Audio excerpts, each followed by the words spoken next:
The hilarious coronation of Queen Victoria. The background of Queen Victoria's coronation. In 1838, after the death of her uncle, King William, Queen Victoria ascended to the throne as the new monarch of England. She was only 18 years old at the time and had a lot to prove, especially since her reign was seen as a fresh start for England after years of political instability and scandal. Her coronation was an event eagerly awaited by her loyal subjects who hoped it would usher in a new era of peace, prosperity and royal glory. The coronation of Queen Victoria was scheduled for the 28th of June, 1838, at Westminster Abbey. Preparations began months in advance, and the government allocated a considerable sum of money to ensure that the event would be as grand and memorable as possible. The day began with gunfire at the Tower of London, followed by the ringing of the bells and the sounding of horns across the city. The streets were decorated with banners, flags and flowers, and thousands of people gathered along the route of the coronation procession. Victoria was well aware of the historical significance of her coronation, and she took great care in preparing for it. She consulted her advisors, read up on the coronation rituals and traditions, and selected the perfect outfit for the event. Her dress was designed in the medieval style, with a white satin gown and crimson velvet cape that trailed behind her. She wore a diamond circlet on her head and carried a golden scepter and the orb of the state, symbols of her power and authority.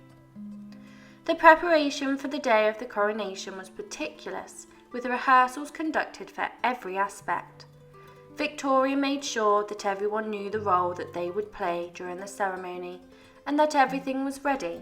She wanted the coronation to be perfect, and she was determined to ensure that every detail was executed to the highest possible standards. The coronation ceremony had a long history and was full of symbolism and ancient traditions. The ceremonies included an oath-taking, a procession, and anointing ceremonies held in Westminster Abbey. The coronation throne had been used since the 13th century, and it was made of solid gold. The Archbishop anointed Victoria's forehead, breast and hands with holy oil, and the choir sang hymns of praise. Despite the meticulous preparation, some mishaps and misunderstandings occurred, creating moments for amusement, shock and delay throughout the day. Nevertheless, the coronation remained a momentous event that marked Victoria's accession to the throne and stood as a testament to her strength and poise as a monarch of England. The coronation procession and ceremony.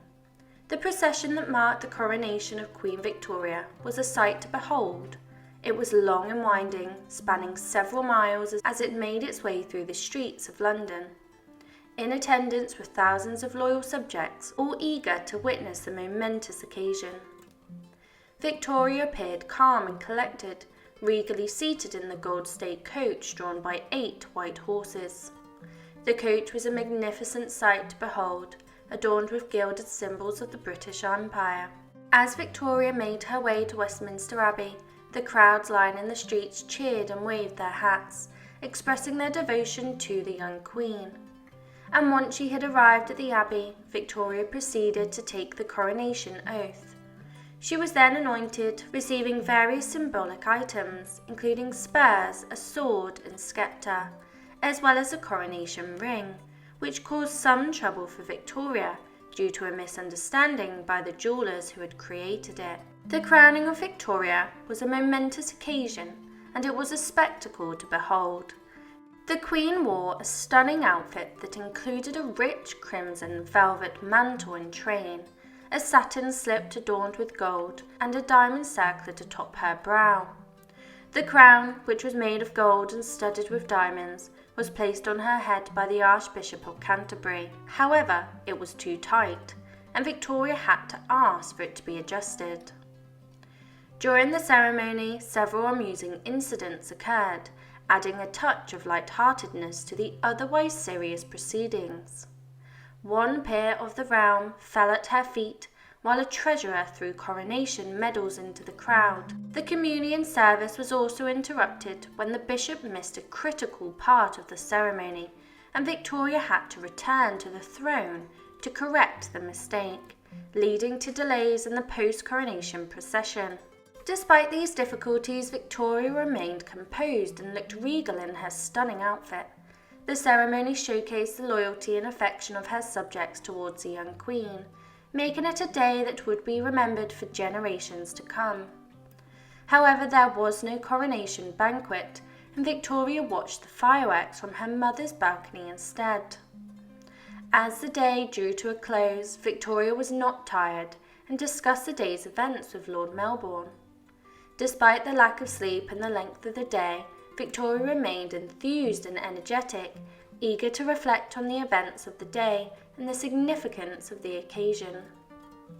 In summary, the coronation procession and ceremony were breathtaking, bustling with excitement and ceremony as Victoria made her way to Westminster Abbey to be crowned. The ceremony was not without its share of difficulties and amusing incidents, but Victoria remained composed and regal throughout. Her magnificent outfit and the spectacle of the day showcased the loyalty and affection of her subjects towards her, making it a day that would be forever remembered as a highlight of Victoria's reign. Amusing incidents and mishaps during the coronation. The coronation of Queen Victoria was a grand affair, with a long procession through the streets of London, where she was to be crowned. It was a day that was carefully planned and rehearsed, but as with all live events, there were some amusing incidents and mishaps that occurred throughout the ceremony. One of the most notable mishaps occurred when the crown was being placed upon Victoria's head. The Archbishop of Canterbury struggled to place the crown on her head, which was said to be due to her hair being done up too tightly. Victoria later recounted the incident, saying that the crown was too small, and the Archbishop was very nervous and awkward and gave me a great deal of trouble. Nevertheless, the crown was finally placed correctly and securely. Another incident occurred during the presentation of the coronation medals. The treasurer in charge of distributing the medals threw them into the crowd instead of handing them out politely, causing a minor uproar. The crowd scrambled to pick up the medals, causing further delays in the already slow coronation procession. The communion service also had its fair share of mishaps. The bishop who was in charge of the service was visibly nervous and stumbled over his words while reciting the prayers. To make matters worse, he skipped over a critical part of the ceremony, which led to Victoria having to return to the throne and wait for the bishop to correct his mistake. This added even more delays to the already long ceremony. One of the more amusing incidents involved a peer of the realm who fell at Queen Victoria's feet as she processed back to the palace. The peer, who was carrying a sword, tripped over his own cloak and tumbled down. Victoria's responses to these incidents were notable for their grace and poise. She was able to maintain her composure and dignity despite the awkwardness of the situations. Despite these mishaps and delays, the coronation of Queen Victoria was a day to remember for the entire nation. The procession itself was magnificent, with thousands of spectators lining the streets of London just to catch a glimpse of the young queen. The ceremony itself was full of pomp and circumstance, with Victoria looking regal and majestic in her crimson velvet mantle. In the end, Queen Victoria successfully navigated the long and complex coronation ceremony, despite the various incidents and mishaps that occurred along the way. Her grace and poise in the face of these unexpected challenges only served to further cement her status as a beloved monarch and a symbol of the strength and resilience of the British people. And while the day may have been full of unexpected twists and turns, it was a day that would go down in history as one of the greatest moments of British pageantry and tradition. Queen Victoria's reflections on the day and its significance. Queen Victoria's coronation day started with much excitement and anticipation. She had been looking forward to this day for quite some time, and despite the difficulties that took place, Victoria reflected on the day as one of the most significant events of her reign. After the coronation ceremony, Victoria and Lord Melbourne retired to a private room to rest and discuss the day's events. Victoria was relieved that the ceremony had gone smoothly despite a few hiccups here and there. She reflected on the many people who had gathered to watch the procession and the ceremony, and she was deeply moved by the loyalty and affection shown to her by her subjects. However, Victoria was also aware of the difficulties that came with being a monarch. She knew that the crown was not just about wearing a fancy robe and sitting on a throne. It was a significant responsibility, and she was determined to live up to her duties as queen. Victoria was particularly pleased with the fact that the coronation day had stayed true to her beliefs and values. She had always been a deeply religious person, and the ceremony reflected that. The anointing, the spurs, the sword, and the scepter all symbolise her role as defender of the faith and as a protector of her people. Another significant aspect of the coronation was the service of communion. Victoria was pleased that it had taken place and that it had been a critical part of the ceremony. She felt that it was a way to demonstrate that her reign would be governed by Christian principles and values.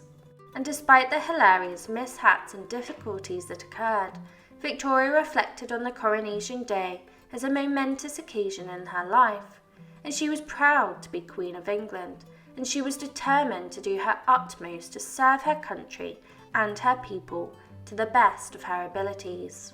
As Victoria reflected on the day's events, she knew that it was just the beginning of her reign. There would be many challenges and difficulties to come, but she was ready to face them head-on. She was determined to be a good queen and to be remembered as one of England's great monarchs. In conclusion, Queen Victoria's reflection on her coronation day were a testament to her commitment to serving her country and her people. And despite the obstacles and difficulties that she faced, she remained composed and determined to do her best. And the coronation ceremony had been significant in many ways, and Victoria knew that it had set the stage for her reign as queen. Please continue to support my channel by subscribing. Please comment, like and subscribe if you wish for more stories, and leave your suggestions below and I will endeavour to cover them.